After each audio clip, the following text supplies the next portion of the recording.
nasa inyo ang kaalaman, real na kaalaman. Totoo yan. Araw-araw nandun kayo Galing mo sa mga sumegway, saan, ha?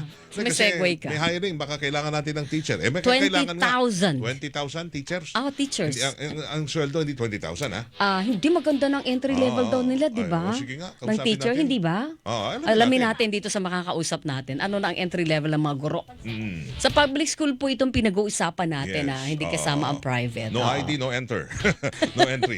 Punta natin. Ano ba entry level ng sweldo? Nasa linya ho natin, Secretary General ACT Teachers. Yan, si Sir Raymond Basilio. Sir Raymond, magandang umaga po sa inyo. Welcome po sa Double Wang, sa Double B, radyo na, TV pa. Good morning po.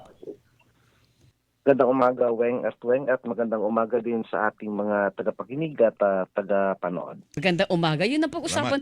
Ito, tanungin na natin doon sa sweldo, Weng, bago tayo sa hiring. Total doon ang entry level natin kanina. Nakakabuhay na po ba ng pamilya yung sweldo ng guro, Sir Raymond Basilio? Sa kasalukuyang antas, makikita natin na although may pagtaas nitong mga nakaraang taon ay hindi pa rin ito yung antas na nais natin sana para sa ating mga teachers upang yung sabi nga natin mabigyan natin ng antas din naman ng pamumuhay yung ating mga teachers na sila mismo ay sabi nga natin matugunan yung kanilang mga pangailangan. Magkano po ba entry level ngayon? Sa ngayon po, yung entry level natin ay nasa 31,000, no? Yun yung wala pang mga bawas. No? Ito yung kunyari, pag may bagong- bawas na, ang dami yung bawas, di ba? May, ano ba yung mga bawas ninyo sa sweldo at magkano na yung take-home pay ninyo? 20. Ang laki naman ng bawas. Computation namin, Opo. nasa around 23,000 na lang. Ganun? Yung take-home, ang laki ng nawawala. Talaga? Oo. Laki Bakit po ganun yung kalaki Malaki po yung nawawala? tax natin. May tax, Oo. may tax, Magkano ba tapos yung tax? meron kayong GSIS, tama po? May GSIS. Pag-ibig, itong PhilHealth, Pag-ibig, PhilHealth. yung mga ganon. Yung tax natin, ano ba, ilang porsyento? 32? Sa mga guro? Yung under sa train law, iba-iba po no? Mula dun sa entry level, depende po sa rango. Depende sa salary grade. Itong 31, ito yung, kunyari, bagong teacher, yan ang over. Bagong salta, oo. Yes po, no? Around mag-range po yun ng 25 to 28%. Okay. Oo. Pero kahit pa paano, kung ikaw ay instead na pumasok sa pribadong sektor, medyo malaki na rin po ito at masigurado ang sweldo sa public sector because sakop ba kayo na salary standardization law? Yes po. Yun ang maganda. Yun, Meron kayong oo. garantisadong increase Every kada taon basta may year. SSL, Tama. hindi po ba? Depende po, yes po, under SSL, depende po sa buhay no? Kung 3 years or 4 years. Yes. Mm. Okay. That is paano may hindi Opo. yung magpipetition ka pa para sa private, no? Nandiyan Oo. na, yan, na-adjust na ho yan. Oo. Anyway, Ang DepEd daw ho ay nangangailangan ng 20,000 na mga teacher at mag-hire na ho sila ngayong taon ata to. Sana ngayong taon. Oo, 2025, for the school 2026 year. daw po yan. Ito ho ba ay magandang balita dahil mapupunan na ang kakulangan natin sa mga guro? Well, isang step ito no doon sa ating panawagan na punan no yung ating 150,000 na kakulangan ng guro sa buong bansa. Kaya nga sabi namin no dapat yung ating increase doon sa number of teachers ay dapat hindi bumababa sa ganyang level no para mapunan natin yung kakulangan. 20,000 lang ho ito. Dapat ba ho ay 165 yung kulang natin, di ba? Oo. Dapat ba bilisan o damihan pa ang pag-hire, ang bilang? Dapat po, una-una po isang hakbang yung bilisan no kasi isang usapin pa po yung medyo may kabagalan doon sa pagpuno doon sa mga items na nakikreate. Pangalawa ay habang magkakaroon na ng deliberation ng budget for next year, yung proposal namin, lakihan na natin. No? A chunk of 50,000 for next year ay maaring magandang isang hakbang din. So next year, ito 20,000 okay na muna. Next year, 50,000 na gawin ang hiring. Opo, isang malaking hakbang na po yun. No? Para mailapit-lapit natin dun sa pangangailangan. Magkano sa tansya ninyo sa yung kailangan ng gobyerno para doon sa 50,000 kung sakaling itaas natin sa bilang na yun yung hiring ng isang bagsakan?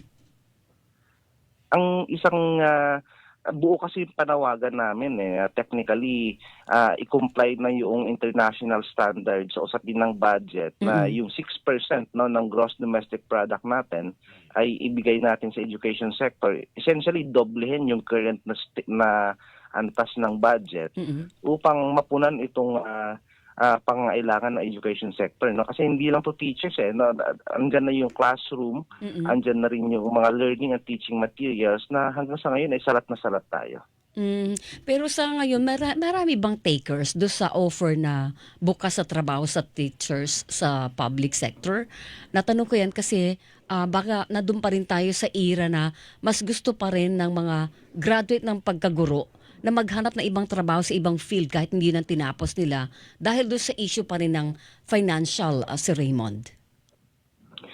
Actually, ang totoo po natin dito, Miss Weng, ay napakarami po nating applicants. No? At marami din itong nagkwa-qualify, no? Yung tinatawag nating Registry of Qualified Applicants sa bawat division po ng Department of Education ay marami po nagko-qualify dyan. Mahaba po yung listahan. Pero talaga pong, yung sabi nga namin, kailangan resolbahin bakit ang bagal. At saka yung mabagal. Mas administrative po yung nagiging problema. Oo. At saka yung bilang ba ng mga teacher taon-taon, kahit meron tayong sabihin na nadadagdagan ba yung mga nag-abroad, gusto ko malaman kasi may mga oportunidad sa labas ng bansa kinukuha ng ating mga teachers. Kaya nababawasan rin yung mga nagtuturo sa public kasi napupunta nga dyan sa mga offer abroad. Sir Raymond.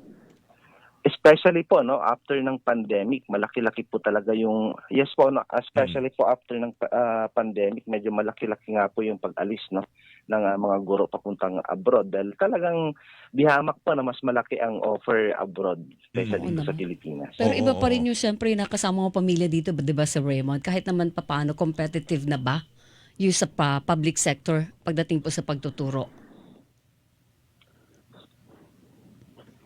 Sir Raymond? Kung ikukumpara po natin no sa ibang professionals, yes. Opo, go ahead po. Ay, Nawawala. napuputol siya. Nadidelay konti ang signal natin.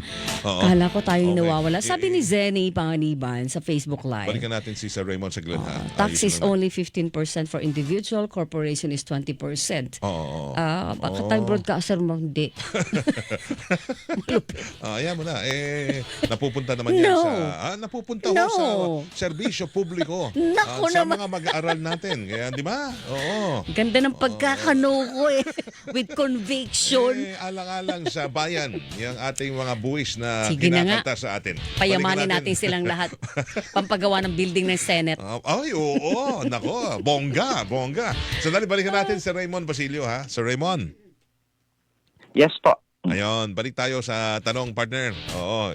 Yung tanong ko, competitive Pwede, naman na, oo. hindi po ba? Yung career sa pagtuturo sa public sector at sa ibang career naman sa pribadong sektor. Technically, yung isang problema po kasi dyan, pag kinumpit mo po kasi yung buwan ng sweldo ni teacher vis-a-vis dun sa buwan ng expenses, hindi pa rin po talaga ito sumasapat. No?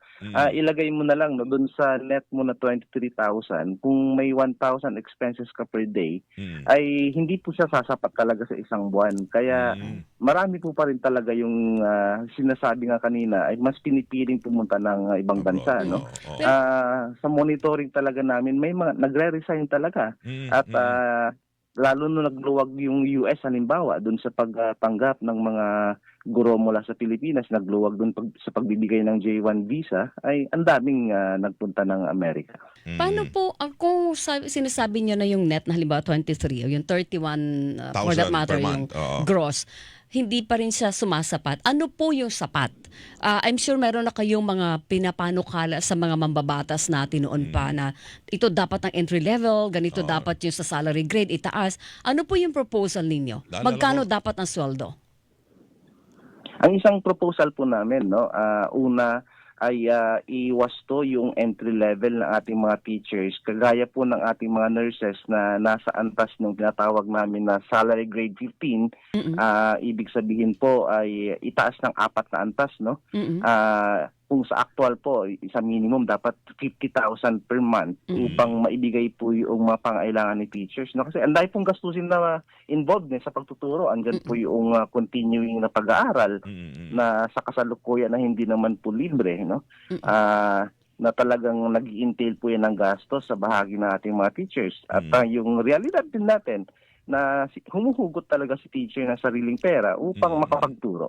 Opo. Yung Ako na, 50,000 gross yun, Sir Raymond. Yes po. Gross, Oo. alright. Kanina natanong namin ito naman sa mga magsasaka kasi ang sweldo ang nakukuha nila limitado lang mga 20,000 Parang lang. 20,000 a month. Sa ating mga teachers ho ba ideal pa ho ba ang maging teacher sa Pilipinas?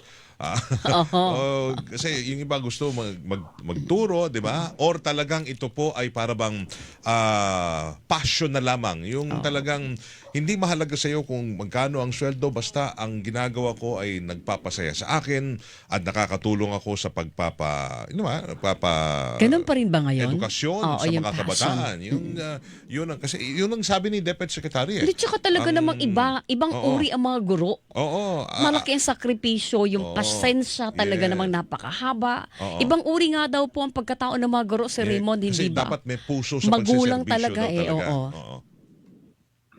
Tama po kayo dyan, kasi kung yung sweldo lang po talaga yung titignan, baka malamang po wala na pong tayong mga guro na naiwan sa ating mga eskwelahan, no?